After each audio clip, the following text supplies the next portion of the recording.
Okay. That's all right. It's okay. We're okay. Okay.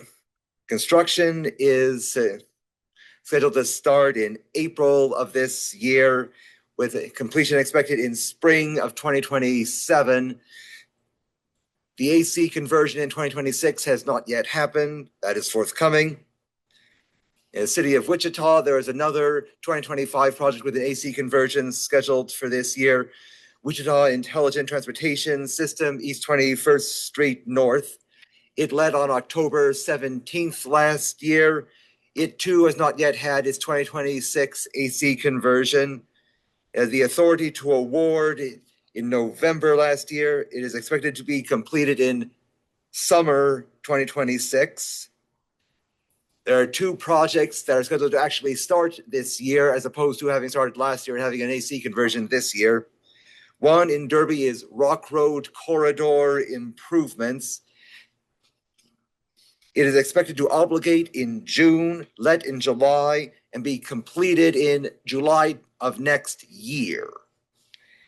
And finally, in Wichita, the Redbud multi-use path near Rock Road Phase 2 project is expected to obligate in May of this year, then let in June, and then be completed in mid-2027. You can see all of this on page 9 of your packet. On page 10 of your packet, you can see the physical locations of all the projects in that table.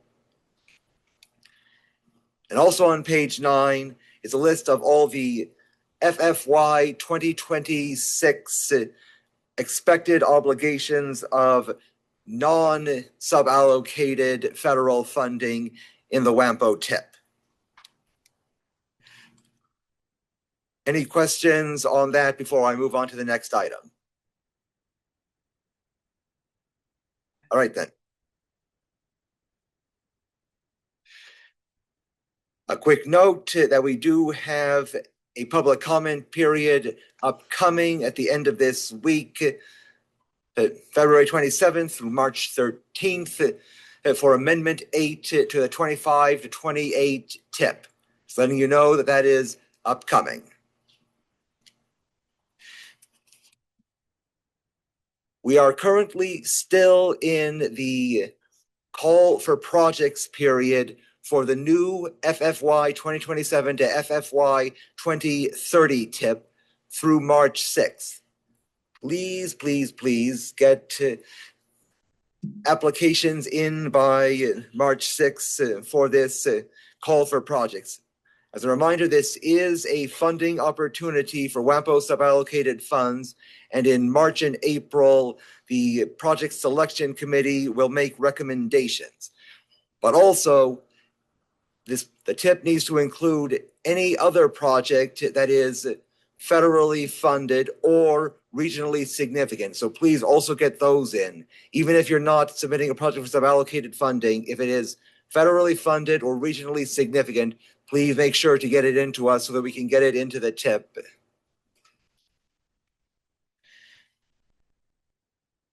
Here just then is the timeline for the remainder of this new tip development project.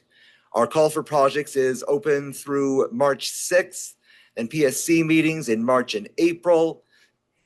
The TAC, if all goes well, will make a recommendation on the PSC's recommendations on April 27th, and then the TPB will either approve or disapprove those recommendations on May 12th. Then in May and June, KDOT, the FHWA, and the FTA will review the overall tip document before we go to a 30-day public comment period, June 11th through July 10th. Then the full tip will go for a TAC recommendation July 27th and a TPB final vote August 11th is the plan anyway. As you can see, this says tentative at the top. Any questions on that?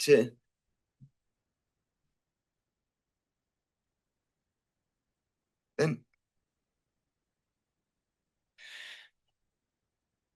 We are now going to get into the household travel survey project that is upcoming. I'm going to give you an update on where things stand in getting the contract set on that and some background on the household travel survey.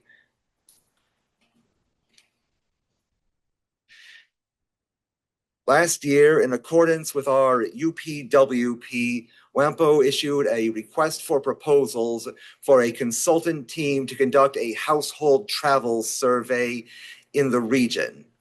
A selection committee held interviews among the 3 consultant teams that submitted proposals and identified a preferred consultant to negotiate a contract with.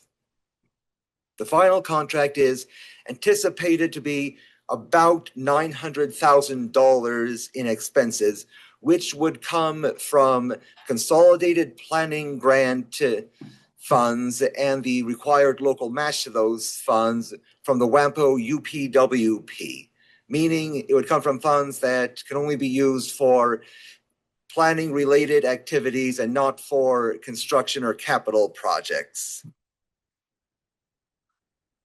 Sometime this spring, we expect to get the contract to the TPB to vote on in a consent agenda. New up-to-date household travel survey data supports WAMPO's long-range planning efforts, including the Metropolitan Transportation Plan and the congestion management process. First and foremost, by way of providing inputs to the travel demand model, and also through the travel demand model, projections of future traffic volumes that get used in the project scoring process. Therefore, household travel survey results through the travel demand model influence how projects get scored before the project selection committee considers them for funding. The development of our long-range plans requires a deep, granular understanding of current travel patterns and the capacity to forecast them into the future. Normally, household travel surveys are conducted every 10 years or so. Our last one was in 2011, however, but we have waited more than 10 years because of the COVID-19 pandemic, which would have skewed the results of any travel survey, as pretty much anyone who wasn't living under a rock can attest. This 10-year or more cycle is to account for changes in travel behavior over that long term, but also because there have been changes in the technology for travel surveys over that time. Back then in 2011, it was just a paper survey, but now we have more advanced stuff. First of all, we'll actually have a website and call-in number for this, but also there will be an option at the discretion of the survey takers to provide their information by way of an application on their cell phones that will track information and provide more details than they could necessarily remember on their own. The goal of the survey is to have completed surveys from at least 2,000 households. A sampling plan prepared by the consultant will ensure that these 2,000 households are representative, or at least have statistically significant numbers of people from various demographic backgrounds and various geographic areas. So urban and rural participants, large households, small households, high-income households, low-income households, households with and without cars, etc. A complete survey from a given household would consist of all the trip details for every member of the household for one or more 24-hour periods, including the purpose of the trip, origin and destination, start and end times, and the mode by which they traveled.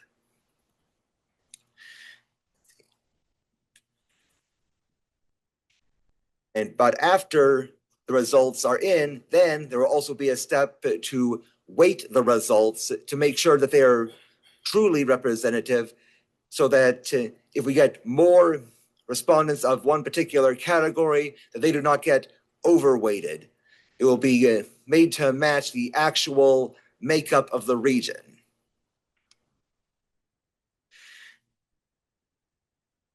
Household travel surveys generally do not have a very high response rate, as is the case with surveys in general, but especially these, since responding to them is so involved. About 97 to 98% just either don't respond to the mailers about it, or don't fill it out entirely if they do respond. This could mean sending out invitations to 68,000 to 100,000 households out of 214,000 households in the region overall. So that gives you an idea of the scale of the project and what is necessary in order to get the data we need just to get 2,000 households to respond. As mentioned, this all goes into the travel demand model for the WAMPO region, and which is a critical tool both for our own long-range plans and for project scoring, but also it is a resource made available to our member jurisdictions who at any time can and do request outputs from the travel demand model to use for their own various planning purposes.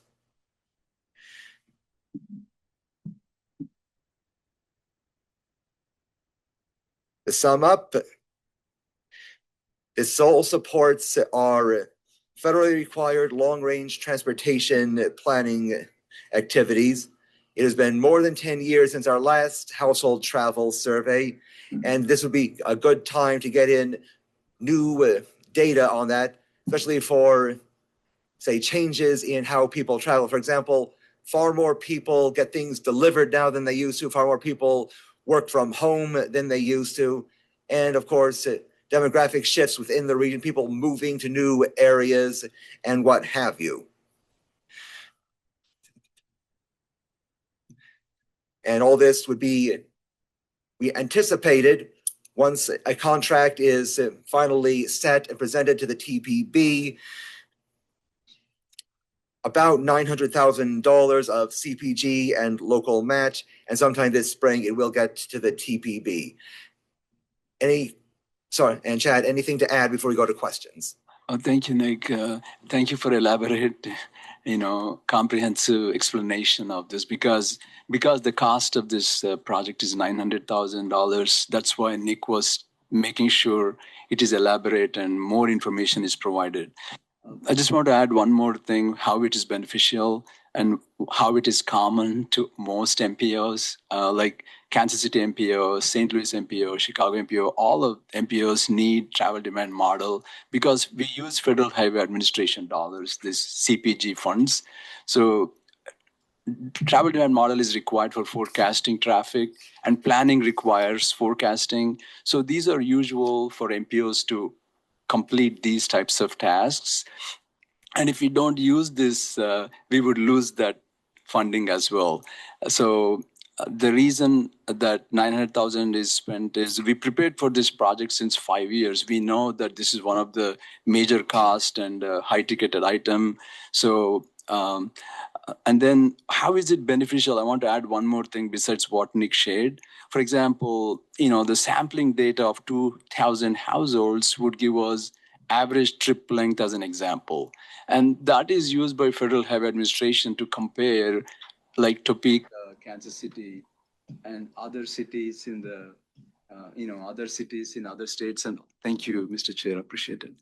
The other cities in other, and also, for example, the mode share is another example. Like what percentage of traffic, what percentage of public is using transit? What percentage is using automobile? That also determines, certain states like California or, Illinois or Kansas, how certain funding will go towards the region. So Federal Highway Administration determines this forms the basis for Federal Highway Administration to compare apples to apples for nationwide in cities and all. So it's not always like how is it benefiting to us? It's also the requirements that the staff is complying with, the best practices that all MPOs go on. So Nick and I want to be comprehensive on, because it is a investment that MPOs do.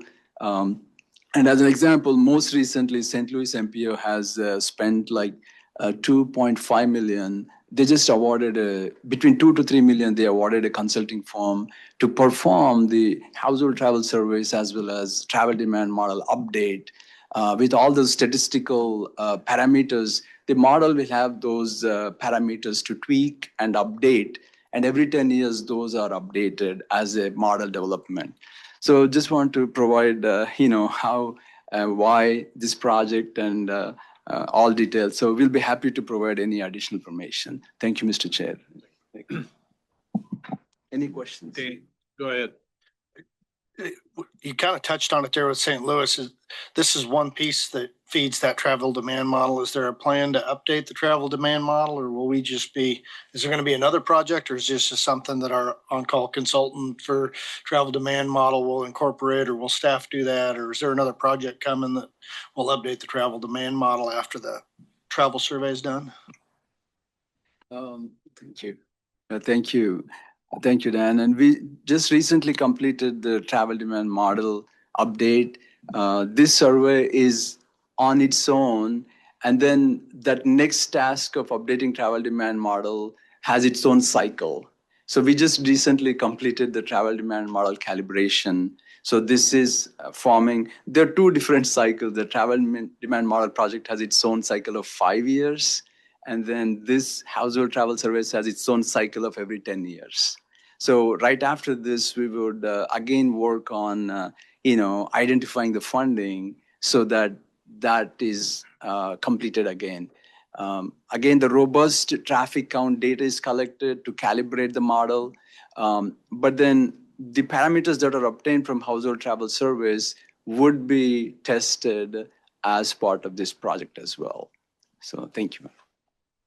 I'm going to add to that. Dan beat me to it, and I apologize for being slow, but now I've got to ask. So I think what I heard you say is this household travel survey, when it's done, does it just sit there until the next travel demand model is updated and several years out? Nick, go ahead. No, it won't be. Nick, go ahead. In the RFP, there is a specific task for integrating the results of the household travel survey into the travel demand model. The coefficients and parameters in the model will be updated to reflect the results of the household travel survey. So for example, the number of trips generated per household of a given type and the predicted mode shares under given circumstances and how many people would be attracted to this, how many trips would be generated or attracted by this number of retail jobs, and that kind of thing would be updated. So that is a part of the RFP for this consultant task. So it would not just be, the results of the HTS would not just be sitting around until the next TDM update. Okay, thank you. I thought that's what Dan asked, and you said the opposite of that. That's why I wanted to clarify. So I think what I just heard is that the travel demand model will be updated. Yeah, it will with be the updated. newest data from the and the other reason why I was asking that too, and this is unfair, but I'm going to ask it anyway. $900,000 seems like a large contract and a lot of money just to do the household travel survey. Do we know what it was last time? I suppose it was 10 years ago. I heard you mention St. Louis, but I mean, I don't want to diminish the value of a survey, but anytime you get a consultant contract approaching $1 million, I would expect it to be more than just a survey. Do we know that that cost is accurate? I'm sorry, I couldn't remember that cost. That's fine. I was just curious. I was surprised to hear that that's basically all it was doing. But if it's updating the travel demand model, then that's good. That travel demand model is critical to all of us. And I know especially in Wichita, we use that a lot for future projections. So hopefully this will update that. So my apologies. I was talking about the more robust cycles I was talking about. Model will be updated with this project, yes. But then there's always more robust approaches of obtaining the traffic counts and all will be done again as well, is what I mentioned. Kind of sounds like it's a partial update. It gets incorporated, but the overall model is not recalibrated and redone. Thank you. And sorry, Allison Smith. Yeah, I was just getting my 2 cents from the other large MPO in the state. That cost is on par with the Kansas City region. I think it's actually a little bit less for WAMPO. So in reviewing WAMPO's documents and stuff, I wasn't shocked or taken aback too much. So just wanted to Thank you. toss that out there. Thank you, Allison. Yeah, thank you. I appreciate that. Yeah, I'll because- try not to be shocked as much. That is true. Thank you, Allison. And we set aside like 1.5 to 2 million for this project, but we were fortunate to have a consulting firm who was very proficient and has an expertise to do it in 900,000. Right. Sorry. And to give you an idea of why it seems high for a survey, a household travel survey is not an ordinary survey for a few reasons. For one, as I mentioned earlier, we would basically have to send mailers to a third to half of the households in the region just to get our necessary sample. So that's all those mailers, but then also, because it is such an involved survey, they usually involve, not always, but usually involve incentives to participants. And there would have to be a full-time staffed call center for taking survey responses that way. And plus all the waiting work and monitoring it and changing the sampling plan while the survey is still going to make sure we get the responses we need. It is far more involved than an ordinary survey when you do a household travel survey. That makes sense. Thank you. I wasn't trying to diminish it, and I appreciate the explanation. Thank you for your questions, Gary and everyone, because we want to be comprehensive, we want to be transparent, we want to, have the opportunity for everyone to ask questions and clarify if you don't have the information. Thank you. Anything else? Thank you. Go ahead. Let's see, anything else to add, Nick, or are you done? Unless there are more questions, I have nothing else to add. Thank you. All right, safe routes to school.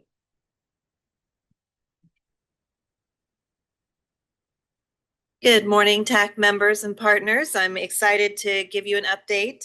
Again, Safe Routes to Schools is going well. We're working with approximately 54 schools right now, and we'll be adding more here shortly. So just to give you a reminder, this is pretty much the same update from last month. We are still working on compiling the collected data and putting it into existing condition reports, which are organized by school district or diocese. Each school does have a section within those reports. Once those reports are ready, they will be sent to the school staff and to all of you for review and input. So the existing conditions reports contain a lot of different data. The consultants are reviewing all local plans that may be relevant or overlap, such as neighborhood plans, comprehensive plans, etc. They're looking at the network, the current network, school locations and plans, looking at, of course, roadway network and intersections, crash history, site circulation, and then, of course, the engagement that was undertook during the spring. So these are just a few examples of the types of maps and graphics that will be included in these existing condition reports. Probably one of the most interesting, of course, is also the site circulation maps. This definitely reveals some of the potential conflict points and issues that were also witnessed during our site visits. So it will, of course, include the engagement that we did, all the student travel tally data, the caregiver survey, and public comments, along with the walk audits. So you see some of those sample maps here.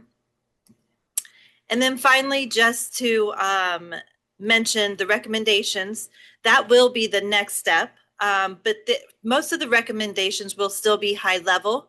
For example, there may be a recommendation to look at some sort of signal crossing, but then it will be left up to all of the engineers and experts to then later define what that really looks like at the location. So just to give you an example of that. So this spring, we will have the existing condition reports here ready for you to be looking at here shortly. We will be looking at organize the draft issues and locations and discussing potential solutions. We'll be beginning the next round of schools here shortly. So if you have any schools in your area that you would like to include in this process, please just let me know. We'll be getting those started here in the next week or so. Then this summer, we will be organizing meetings between the school staff and all of you to look at those reports and start looking at final recommendations that will go into the final school Safe Routes to School plan. So any questions on the process? Okay. Thank you. Yes, thank you.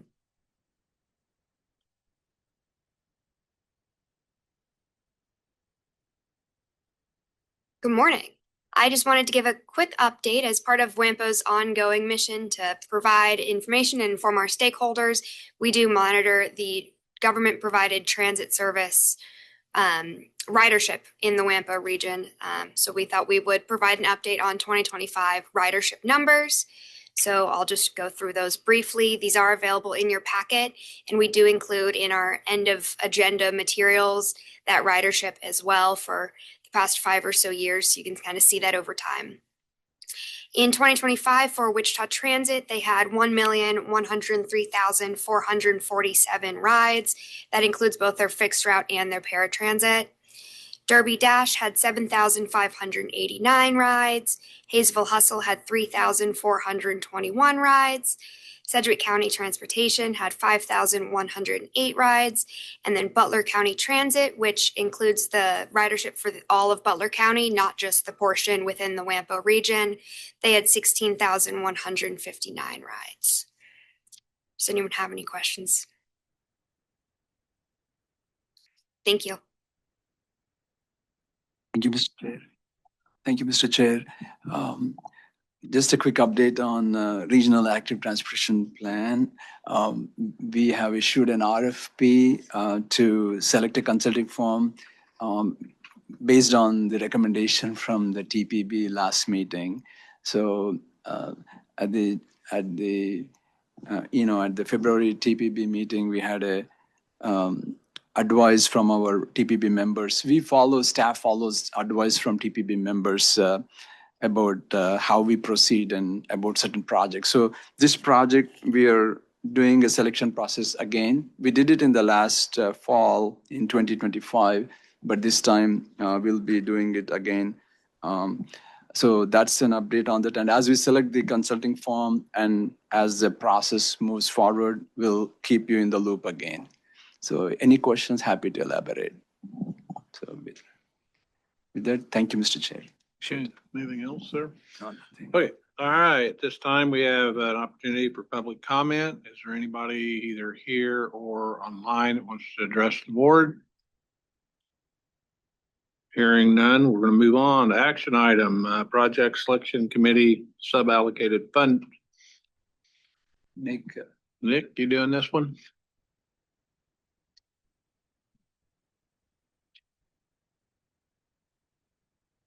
Thank you, Mr. Chair.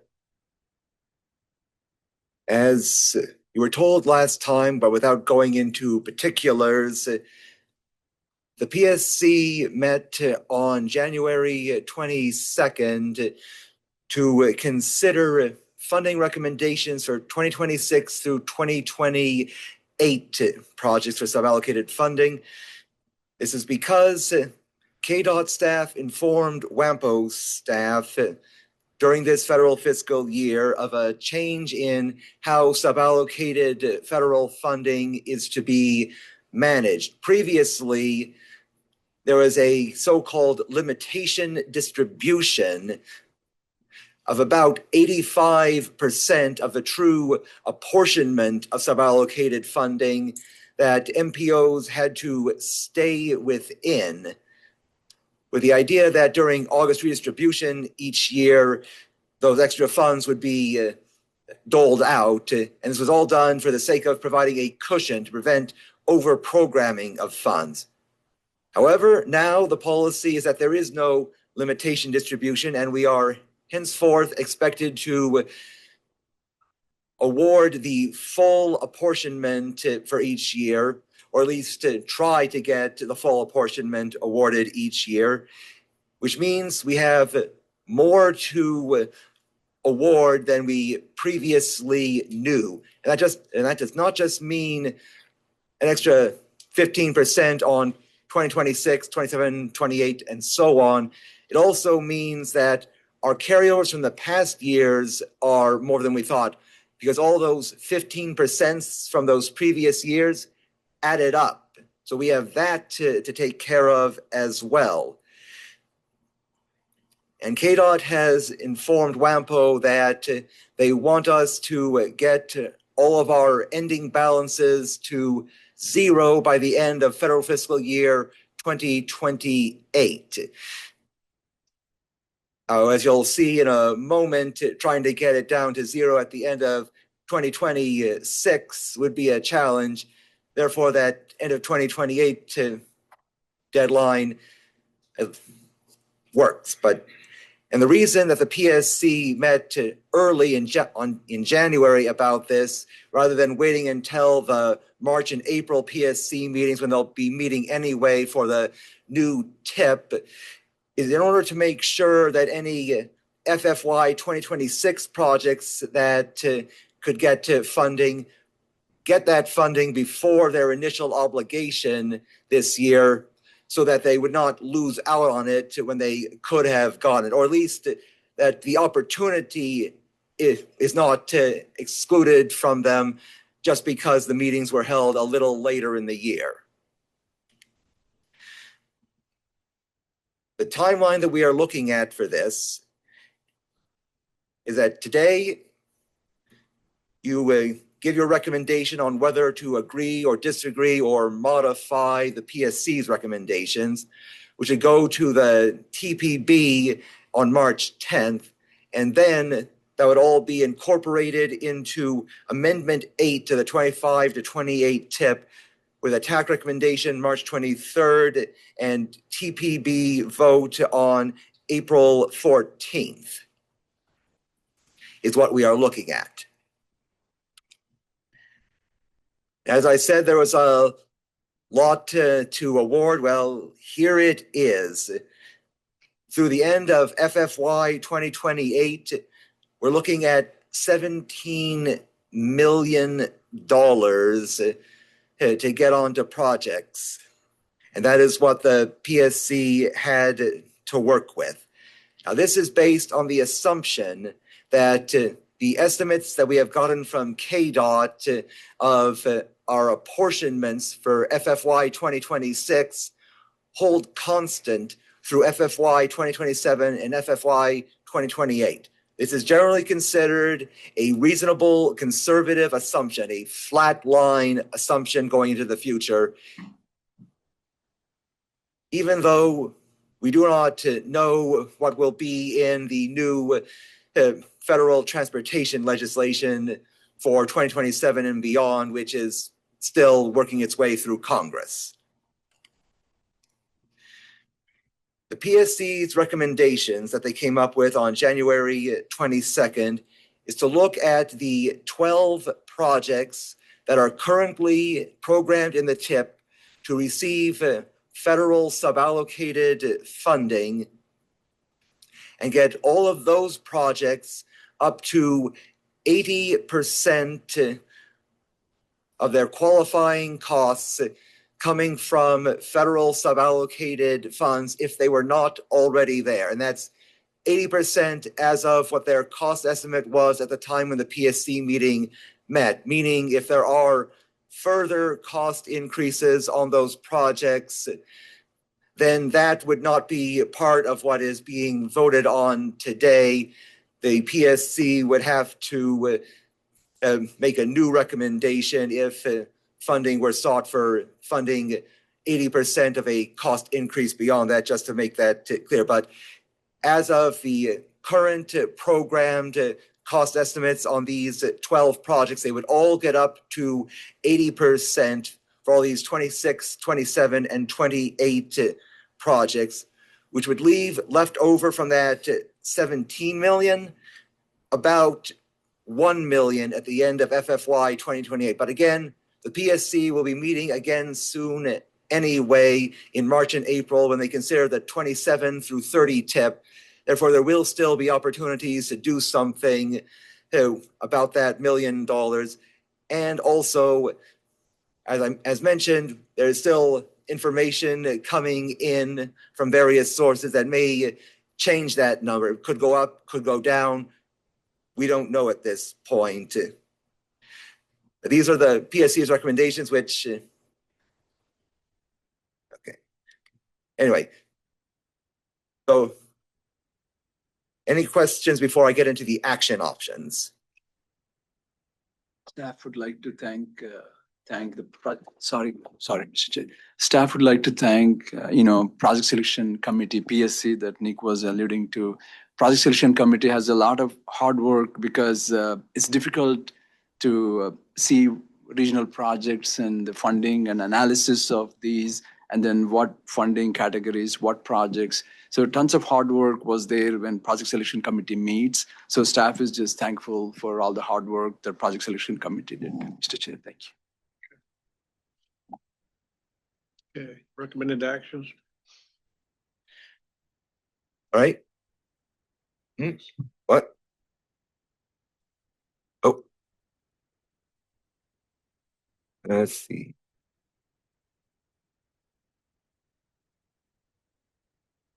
Here we go. We have a question in the chat that says, is the FFY on any of these projects changing or just the funding amount? There are Funding amount. We haven't had any of the projects change yet. what? I think they're all we just took everything up to 80%. Yes. Projects. Yes. Sorry, I was going. There were a couple projects that this works out whether or not projects are moved by. Now there are a couple projects that are want to change their years, but we are able to accommodate those. But this actual vote is just on increasing the overall funding amounts. This is not a vote on changing the year of anything, and even just changing the year that is a simple. It's just but we do have when we get to Amendment 8 at the next meeting, there will be a couple projects changing their year among the. Oh, sorry.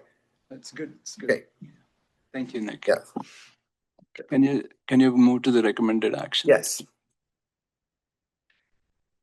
Your options are recommend the TPB approve the PSC's updated suballocated federal funding award recommendations for current FFY 2026 through FFY 2028 projects as presented. Or recommend the TPB not approve them, or recommend the TPB approve them with specific changes. The PSC has recommended that the TPB approve the PSC's updated suballocated federal funding award recommendations for current FFY 2026 through FFY 2028 projects as presented. Okay, thank you. Any other questions? Okay, motion? I make a motion to recommend to the TPB to approve the changes as recommended.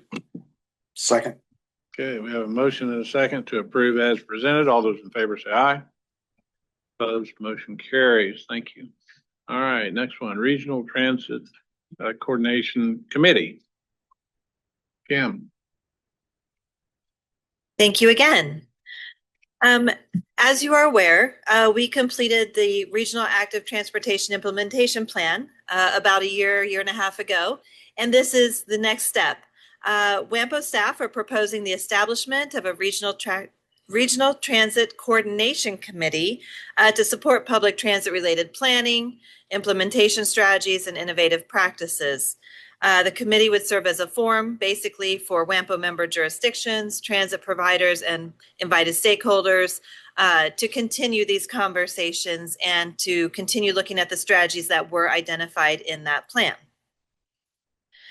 Some other things that this committee will be doing is also looking at innovative practices that we find from other communities that might be of interest, and then also providing transit-related updates to TAC and TPB as needed.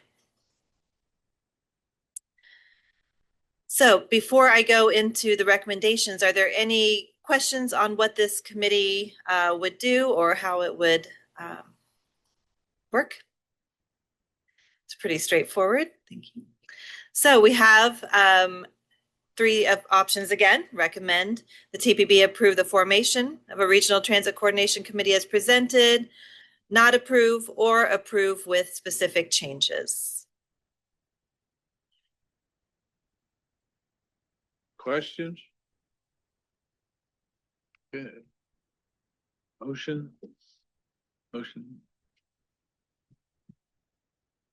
I make a motion to approve as recommended. Second. Moved and seconded to approve as presented. All those in favor say aye. Opposed, motion carries. Thank you. Discussion, KDOT Drive to Zero plan. Yes, we are excited. As you know, we partner with KDOT very closely, and they have been working very hard on their Drive to Zero plan. And there's quite a bit in the plan that pertains to local communities to get involved and engaged. I do have a handout on the table there for you. And I believe we have Jennifer Warren here to present to us today. Great. Thank Good you, morning. Jen. Can you hear and see me? Yes. Okay, great. So thank you for advancing the slides. I'm sorry, there'll be a lot of next slide. Unless I have control, I don't think I do, right? Nope. Okay, great. So you may have seen on the title slide that Vanessa Spartan was supposed to present to you this morning. She sends her regrets. She is home with a sick little one, but I am Vanessa's Assistant Bureau Chief in Transportation Safety at KDOT. So I will do my best to deliver the presentation that she prepared for you for this morning. So you can go to the next slide. Thanks. So what I'll go over with you today is an overview of the current conditions and trends in roadway safety in Kansas, the plan that guides our strategic safety investments, the many stakeholders who are engaged in the process, and then some examples of our progress as we've been moving forward with the implementation of the plan. And then some, of course, ways that you can be or stay involved in the Drive to Zero effort. Next slide. So we always like to start with the why behind our work. And I know this is true for many of you in the room and on the line. We do this for the people in our communities. And very sadly, in the last 5 years, we've lost nearly 1,920 people on the roads in Kansas. And that's highways, local roads, rural, urban, all of our roads combined. And we've also seen 7,500 people who have been seriously injured. And those are often life-altering injuries. So, lives, that will be forever touched and never be the same. So this is, the why behind a lot of the work that all of us do. But we know that we can make a difference, and that the successes that we've had in other states and even internationally point us to the fact that we can make efforts to get to zero deaths. And there are days in Kansas where we have zero deaths on our roadways. And it's just how do we multiply that result over and over again to get to zero. Next slide. So, the good news in our state, you may know this, but we are continuing to see a downward trend in fatalities dating back to 2020.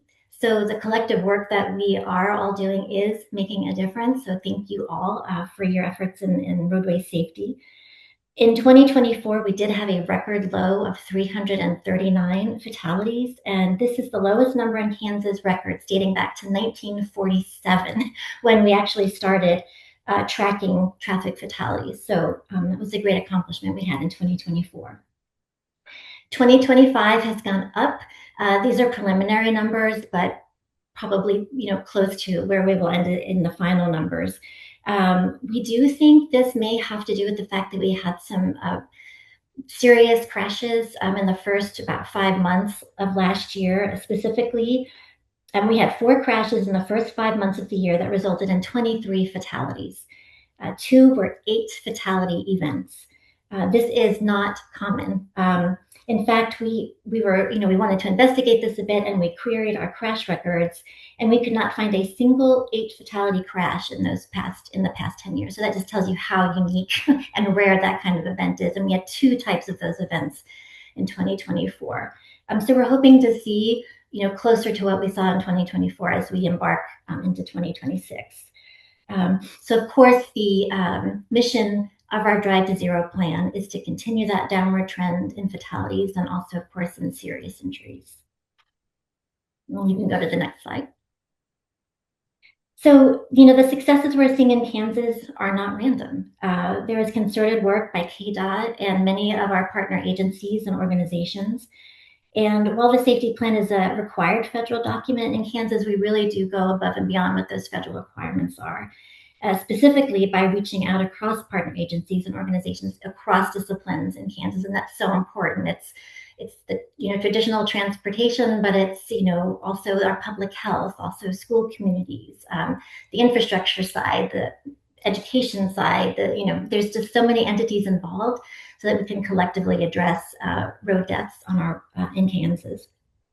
And this concept of the shared responsibility of how all of us need to be involved is really critical and the kind of a core foundational piece to what we call the safe system approach. And I mention that because the Drive to Zero plan that we're talking about in the initiative is very much based on the safe system approach. So again, that shared responsibility that we all have to address this problem is core to that. And another key principle is the need to reinforce layers of protection on our roadway system. And I'll talk a little bit more about that on the next slide. So while data absolutely informs the Drive to Zero plan, it's based on what we have seen and analyzed across the state.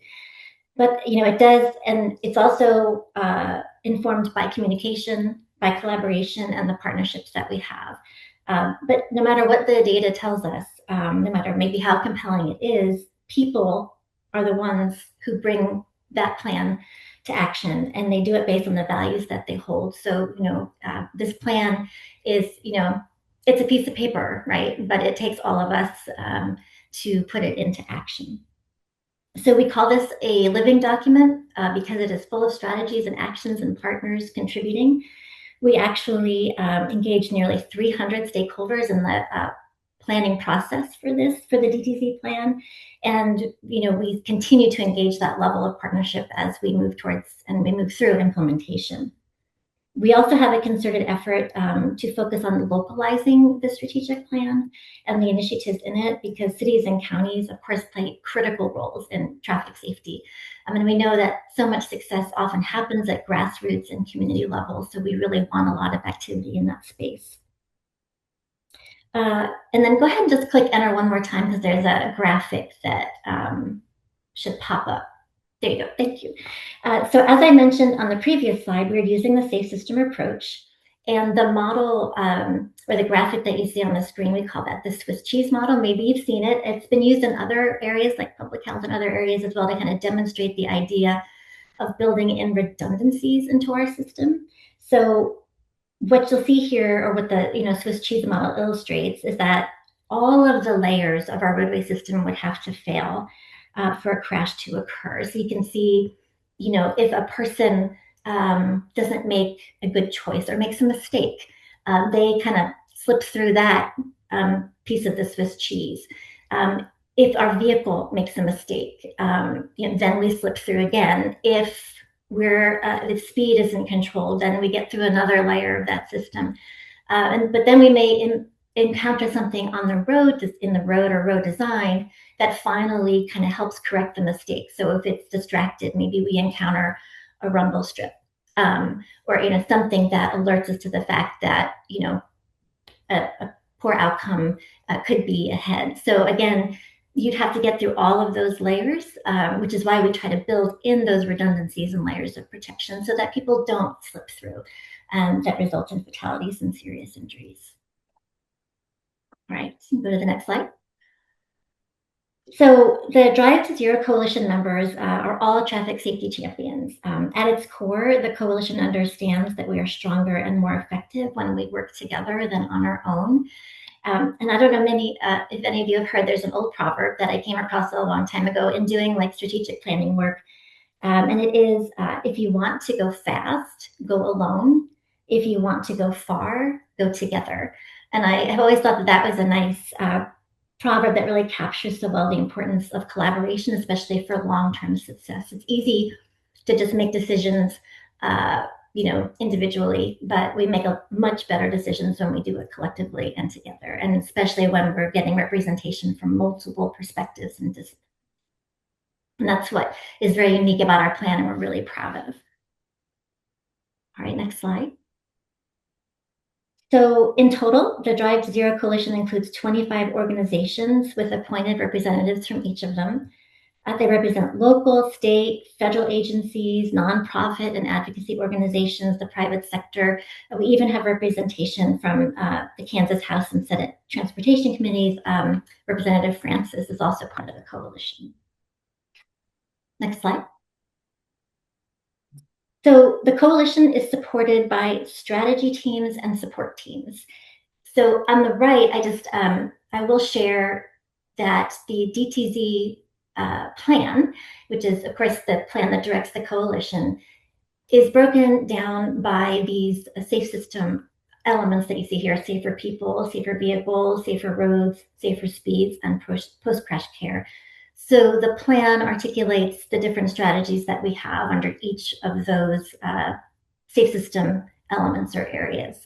And then we have strategy teams for each of those emphasis areas. And so the strategy teams, simply stated, work on developing and implementing the strategies. And then the support teams provide technical expertise and resources to advance initiatives within those emphasis areas. So for instance, we have a data support team. As you all know, the legislature is in session. There are quite a few transportation related bills. And so the data support team has met several times to just, what are those bills? How can we help support those, build awareness, just share whether or not KDOT is, supports those bills or the other agencies in the coalition. So that's the type of work that the support teams are engaged in. Okay, next slide. So this is just really quickly, what the plan, how it is laid out. And again, it spells out the vision, the missions, and the goals. It talks about how we've shifted gears to really focus on the safe system approach over the next 5 years of this plan. It shares all the different inputs that went into the plan from stakeholders to data. It outlines the strategic initiatives. I told you about those 5 that follow the safe system approach. And then in the appendices, it talks more in detail about implementation and monitoring and the different calls to action. And so the real meat of the plan, so the plan itself is nice, it's graphic heavy, it's meant to be simple and an easy read. The details are really in the appendices. So on the next slide, I'll just share with you a little bit about what is included in the appendices, which is our action plans. And again, the plan is only as good as the implementation. And so for each of our different emphasis areas, there's supporting actions. There's actions and then activities that support the actions. And so these action plans for each of the different activities, it spells out, who are the organizations that will work on each action step? What is the action? What does it entail? What do we anticipate the outcomes of that particular step? As well as other information, like what kind of support team assistance will be necessary, the funding that may be attributed to it, different elements like that. And then, of course, the timeline. And as I spoke about this being a living plan, the action plan is really an illustration of that because, as we go through implementing, as I'm sure all of you know, when you implement a plan, things come up. So we wanted to have the flexibility that, probably on an annual basis, most likely will be the time frame. We just take a look back, what's worked, what hasn't. Do we need to add different partners? Do we need to bring in different funding? Do we need to adjust our timeline because we've come across some barriers, or are there opportunities that, change sort of the way potentially are going to implement the strategy. So the action plans are really the really living part. And we're already kind of seeing some areas where we might have to make adjustments. And in the this coming spring, we're going to have a session on working on updating of our action plans. And the other appendices just go into a little more detail on all that different stakeholder consultation and coordination that took place to build a plan, and the data that we use to kind of come up with our emphasis areas and then the strategies within them. All right, so you can, next slide. So in terms of what's actually in the plan, so I think this is from our executive summary, which lays it out pretty nicely. What we ended up with in the plan are 23 strategies. We actually started with about 76 strategies that we had to whittle down because if everything's a priority, nothing's a priority. So we had to get that list more focused. And so we did get it to 23. And then with the help of the coalition and the strategy teams and the support groups, we then identified the priority areas within. So what you see in bold are those priority strategies. It doesn't mean the other ones aren't very important, and even that work has not started or is underway. It just means that right now a lot of focus is on these bolded programs that you see.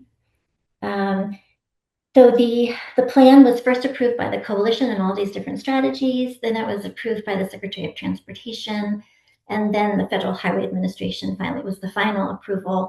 And so it was posted in July and has been in implementation ever since. And of course, we've been working on carryover strategies. The work never stops. It's sort of the focus and the safe system approach and some of the different strategies. Either they've carried forward or they are new and they're going under implementation now. So I wish I had time to share with you all the great work that's happening and specific examples of all the different activity. But time does not allow for that. But I would invite, one of the ways to learn more about and to get really into the nitty gritty is to just let us know that you're interested in participating in these strategy teams. You can just be an observer or a friend of the coalition and, just come to the meetings. They robust updates on each of the strategy team meetings on all the different activities that are going on in these strategy areas. I'll just give you one example. Under Safer People, you'll see one of the bolded items is educational initiatives on proven countermeasures. And so that is, I'm sure all of you have heard, behavioral safety campaigns and messages, the importance of not driving distracted, wearing your seatbelt, helmet use, so all those different types of messages. So we've got a lot of that going on. What we don't have as much is information about the benefits and the importance of safety infrastructure and how does it work? Again, what are the benefits? Why should we have it in our communities? Because we're trying to, again, get that kind of groundswell of support for safety infrastructure too. So because it's the safe system approach, we need people to understand and get on board with the different types of safety countermeasures that we do want to put in place as appropriate in our communities. So that's, we've been talking to other states, seeing what they've done in this area, and looking for ways that Kansas can do this as well. So, we can get our public, our decision makers, and communities on board with some of these great safety infrastructure projects that we could have in place to save lives. All right, next slide. Okay, so this is just sharing, that we really, even in the first several months of our DTZ plan implementation, we've done a lot of work in this area. And I'll just share a little bit about the two. Vanessa circled the two at the bottom as who she wanted to highlight for you, because they have a lot to do with what's going on through the coalition and through the DTC initiative for local agencies. So next slide. Okay. So you'll see SR1 means safer roads. So this activity falls under our safer road strategy. That's our safer road strategy number 1. And earlier I talked about our emphasis on really wanting to localize the drive to zero. And this falls into an example of that. One way we are doing that is to focus on capacity building and safety expertise with cities and counties. And as part of our Safer Road Strategies, we hosted a webinar with the Kansas Local Technical Assistance Program, which I'm sure you know is LTAP. And the content from this webinar comes from a national research project that documented how local governments across the U.S. are putting a safety-conscious lens on their policies and practices. So we had this webinar on February 13th. We focus on these various themes. It doesn't cover all the themes potentially, but we only had so much time for the webinar. So these are the ones we focused on. And we really focused on how city and county governments can integrate safety across the different areas within their purview. The webinar is now uploaded on the Kansas LTAP Center's YouTube page. So if you missed it, definitely please take advantage. We have the QR code here, but I will drop all the links from this presentation in the chat as soon as we're done. So don't worry about taking a quick snapshot of that if you don't have time. Okay, next slide. Another effort we are doing separately, we're hosting an in-person half-day workshop on April 20th. I'm hoping maybe you are involved, at least some of you, for the 6 MPOs in Kansas. And the focus for this workshop is how to integrate safety, and even more specifically, the safe system approach in integrating safety across program areas coordinated, across an MPO. And the workshop will involve MPOs sharing successes and challenges that you have all had, as well as education on best practices from around the U.S. So it'll be a very interactive workshop. It involves a pre-assessment to kind of set the groundwork, and hopefully it'll be a really robust, great conversation around integrating the safe system approach in the work the MPOs do. Next slide. Under another Safer Road Strategy, we have efforts to support the implementation of local road safety plans. We have 102 counties that have completed local road safety plans. And so now it's how do we get those to the implementation stage? We also have Safe Streets and Roads for All, comprehensive safety plans. And of course, there's other plans throughout Kansas as well. So again, this webinar will be how do you take your plan and put it into practice? The goal is knowledge and information sharing about how local agencies are advancing their transportation safety priorities in unique ways, and kind of share those out. Again, this is being hosted by the Kansas LTAP Center. They will be in the lead for this, and all of their webinars will be posted on their website, and I will give you a link to that as well. So we have one planned for June 2026, and then others coming. So we will, I'll give you that link so you can stay on top of what's coming out through the LTAP Center. And then the next slide. Finally, I'll just talk a little bit about the Safe Streets and Roads for All. I'm pretty sure most of you are familiar with that. But we are helping to support implementation of safety plans through the pursuits of these federal discretionary grants. WAMPO, of course, has received, and Wichita are recipients of a Safe Streets and Roads for All grant. As you know, this program is not eligible for state DOTs, so it's very much local and focused.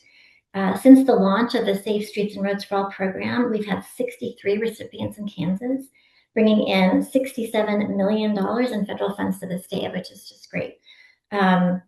We did want you to be aware that the next notice of funding opportunity for SS4A is anticipated between March and June this year. This is the last round through this particular, this current authorization. So the program may continue in some shape or form in the next authorization, but this is the last known round.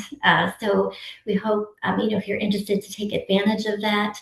The Kansas Infrastructure Hub is a great resource. They can provide technical assistance and also help you to get information about the Build Kansas Fund, which is available to provide local match support for these grants. A great resource to help with development of the plans and also to take advantage of the matching funds. Okay, next slide. In December, we just got the DOT announced the 2025 Safe Streets and Roads for All awards. Again, the city of Wichita, great news, is receiving $20 million in federal funds for safety improvements on the Broadway corridor. Leavenworth County is receiving $17.4 million for safety improvements to 2 high-speed rural arterial corridors that connect to the Kansas River. So those are great projects for Kansas. Then there are also 12 planning and demonstration grants. And just a caveat there too, it says planning and demonstration. I think lots of times folks think that's just for the development of action plans, but it can also be for other activities. And in particular for these here in Kansas, some of them have to do with preliminary engineering work to further develop project details, or they include implementation of innovative demonstration projects. So it's not just action plan development. These counties and entities are doing post-crash care and different for the gamut kind of the safe system approach, which is great. And it's just a testament to how local and regional agencies in Kansas are working toward that same goal of fatalities, reducing fatalities and serious injuries.